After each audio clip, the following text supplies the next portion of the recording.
Hi guys, welcome back to my channel. তো guys, এখানে একটা দেখতে পাচ্ছেন যে প্রিন্টার এসেছে, প্রিন্ট আউটও করেছি। কালার ঠিকঠাক আসেনি, ফেড হয়ে যাচ্ছে কালারগুলো। ঠিকঠাক কালার, লালের জায়গায় লাল আসছে না, ইয়েলোর জায়গায় ইয়েলো আসছে না। তো এটা ঠিক করার জন্য আমি এখানে চেষ্টা করছিলাম, তো হচ্ছিল না কোনোভাবে। হেড ক্লিন করেও হচ্ছিল না। তো এটা এইচপির প্রিন্টার আছে, ইংট্যাঙ্ক প্রিন্টার। তো দেখলাম এটা হেড দুটো প্রবলেম আছে, দুটো হেড কোথাও চেঞ্জ করতে হবে। তো অলরেডি আমি হেড নিয়ে চলে এসেছি, দেখতে পাচ্ছেন আমার হাতে যে দুটো আছে এটা হেড। আর আমি এখানে লাগিয়ে চেক করব যে ঠিকঠাক হেডগুলো চেঞ্জ করার পরও ঠিকঠাক আসছে কিনা। তো গাইস, দেখতে পাচ্ছেন যে ওই পুরনো হেডগুলো যে নষ্ট হয়ে গেছে, শুধু কালি ঝরছে। তো আমি এখানে একটা প্লাস্টিকের উপরে রেখে দিয়েছি, কাগজের উপরে। তো আমি নতুন দুটো হেড কেটে লাগাচ্ছি। আপনারা দেখতে পাচ্ছেন এগুলো নতুন হেড। তো লাগানোর পর আমি দেখব যে ঠিকঠাক কালারগুলো আসছে কিনা, ব্ল্যাক এবং কালার ঠিকঠাক আসছে কিনা। আর এর নিয়ম হচ্ছে দুটো হেড কোথায় চেঞ্জ করতে হয়।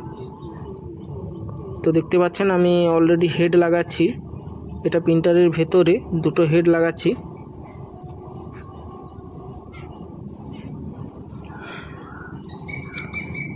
লাগানোর পর এর কিছু প্রসেসিং করতে হয়। তো প্রসেসিং করার পর আমি প্রিন্ট আউট করব যে ঠিকঠাক ছবি আসছে বা কালার আসছে কিনা। এটা ব্ল্যাকটা লাগিয়েছি, এবার কালার হেড লাগাবো।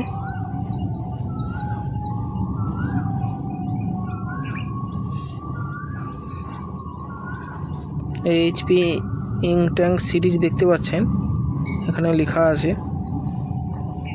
একটা হেড লাগিয়েছি, আর একটা হেড যে লাগাচ্ছি।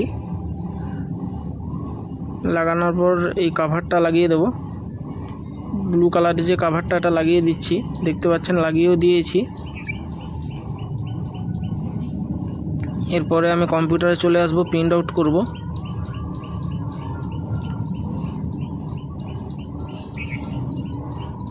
তো আমি প্রিন্ট আউট দিচ্ছি, এখনও দিইনি। তো আমি প্রিন্ট আউট দিয়ে দিয়েছি, প্রসেসিং হচ্ছে।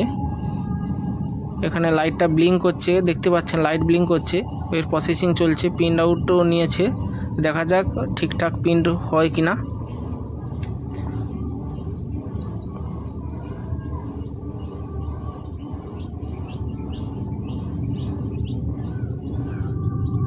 দেখতে পাচ্ছেন লাইট ব্লিঙ্ক করছে, প্রিন্ট আউট হচ্ছে।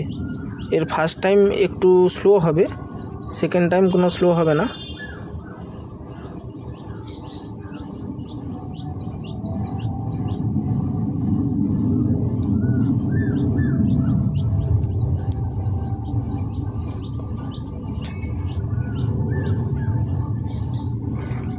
প্রিন্ট আউট হচ্ছে গাইস, দেখতে পাচ্ছেন কালারও চলে এসছে, ব্ল্যাকও চলে এসছে এবং ক্লিয়ার, সব পেজই ক্লিয়ার আসছে। এর ফার্স্ট টাইম প্রিন্ট আউট হওয়ার আগে এর একটা প্রসেসিং হয়, সেটা করে নিয়েছি। তারপরে আমি প্রিন্ট আউট মেরেছিলাম, এই যে টেস্ট পেজ বলে লেখা আছে, আমি প্রিন্ট আউট করে নিয়েছি। তো ভিডিওটি ভালো লাগলে like, comment, share and subscribe করে দিও। তো প্রিন্টারটা সার্ভিস ওকে হয়ে গেছে, আর কোনো প্রবলেম নেই। তো আমি আর একটা পেজ আমি বের করছি। এটাই হচ্ছে এর মেন পেজ। জেরক্স করলে হয়তো হবে না, এটা না জেরক্স করলে, হেড চেঞ্জ করার পর এর ডিফল্ট একটা পেজ হয়, এই পেজটা স্ক্যানারে দিয়ে জেরক্স করলে তবে অন্য জেরক্স হবে, না হলে হবে না। এটা এর প্রসেসিং। তো দেখতে পাচ্ছেন একটা প্রিন্ট আউট বেরোচ্ছে, এটা এর ডিফল্ট পেজ থাকে, সব রকম কালার দিয়েই এসছে। তো এটা জেরক্সে ফেলতে হবে স্ক্যানারে। তো অলরেডি আমি স্ক্যানারে রাখছি, দেখতে পাচ্ছেন। স্ক্যানারে রাখার পর কালার একটা জেরক্স করতে হবে, এটা এর নিয়ম। না হলে যতই আপনি জেরক্স করুন না কেন, জেরক্স কোনোভাবে হবে না।